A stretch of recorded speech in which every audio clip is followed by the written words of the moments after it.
আরও একটি নতুন ভিডিওতে সবাইকে ওয়েলকাম জানাচ্ছি। আজকে আমি আপনাদের সাথে শেয়ার করতে যাচ্ছি নতুন একটা ডিআইওয়াই ভিডিও।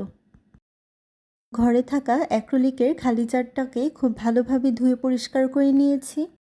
এটা দিয়ে আমি এখন তৈরি করে ফেলবো খুবই গর্জিয়াস এবং ছোট সাইজের একটি ক্যান্ডেল।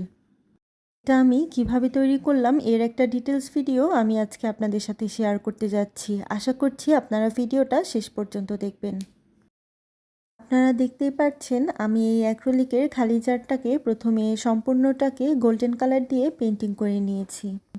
অ্যাক্রিলিকের খালি জারটা যেহেতু খুবই ছোট আর এটাকে আমি একটু গর্জিয়াস একটা ক্যান্ডেল তৈরি করার জন্যই গোল্ডেন কালারটা অ্যাপ্লাই করেছি। গোল্ডেন কালারটা খুব ভালোভাবে শুকিয়ে যাবার পরে আমি গ্লু দিয়ে এভাবে একটু দড়ি লাগিয়ে নিয়েছি আর এটাকে আমি পরে কালার করে দিব। এখন আমি কিছু ডিজাইন করে নিচ্ছি, এই জন্য আমি কালো কালারটা ব্যবহার করছি। আসলে হুট করেই মাথায় আসলো এই আইডিয়াটা যে এরকম একটা অ্যাক্রিলিকের জার দিয়ে ক্যান্ডেল তৈরি করব, তবে কি কালার দিব বা কী ডিজাইন করব এগুলো কিছুই মাথায় ছিল না। তারপরেও যখন আপনাদের সাথে শেয়ার করব বলে এরকম একটা ভিডিও করার জন্য বসে গেলাম, তখন কিন্তু একটু একটু করে মাথায় আইডিয়া আসছিল। এই অনুযায়ী কিন্তু আমি কালার কম্বিনেশনটা করেছি এবং ডিজাইনটাও এইভাবে রেখেছি। যেহেতু খুবই ছোট একটা জার, তবে এটা দিয়ে গর্জিয়াসভাবে একটা ক্যান্ডেল বানাবো এটা আমি মাথায় রেখেছিলাম, এই জন্য কালার কম্বিনেশন এবং ডিজাইনটা আমি এভাবেই রেখেছি। আশা করছি আপনাদের কাছে আমার এই আইডিয়াটা পছন্দ হবে এবং কালার কম্বিনেশন ও পেইন্টিংয়ের যে ডিজাইনটা সেটাও আপনাদের ভালো লাগবে। ভালো লেগে থাকলে অবশ্যই কমেন্ট করে জানাবেন। আপনাদের একটি কমেন্টের মাধ্যমেই কিন্তু এই ভিডিওটা অনেকের কাছে পৌঁছে যাবে। ছাড়া আপনাদের এই সুন্দর সুন্দর কমেন্টগুলোর মাধ্যমেই কিন্তু আমার কাজের আগ্রহ অনেক গুণ বেড়ে যায়।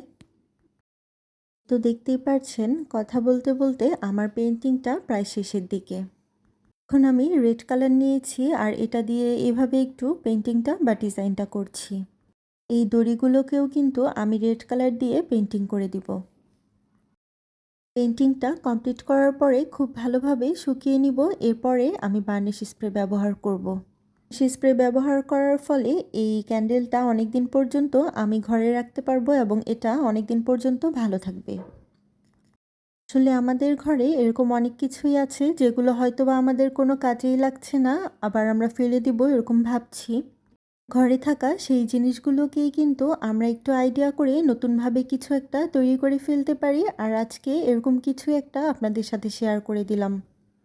পেইন্টিং কমপ্লিট হওয়ার পরে এখন আমি এরকম একটা ৫ টাকা দামের মোমবাতি নিয়েছি আর এটাকে খুব ভালোভাবে আমি গলিয়ে নিব। তারপরে আমি এটাকে এই খালি জারের মাঝখানে এভাবে দিয়ে দিব আর মাঝখানে যে দড়িটা ছিল মোমবাতির সেটাকেও আমি এখানে দিয়ে দিব। একবার ব্যবহার করার পরে যখন ভিতরের মোমগুলো শেষ হয়ে যাবে আপনারা কিন্তু পুনরায় এভাবে মোম গলিয়ে আবার ভিতরে দিয়ে এটা অনেক দিন পর্যন্ত ব্যবহার করতে পারবেন। তো তৈরি হয়ে গিয়েছে আমার ছোট্ট সাইজের একটি গর্জিয়াস ক্যান্ডেল। ফাইনাল লুকটা কেমন হয়েছে অবশ্যই জানাবেন, আর আইডিয়াটা ভালো লেগে থাকলে আপনারাও কিন্তু বাসায় ট্রাই করতে পারেন আর সবার সাথে ভিডিওটা শেয়ার করে দিতে পারেন। আল্লাহ হাফেজ।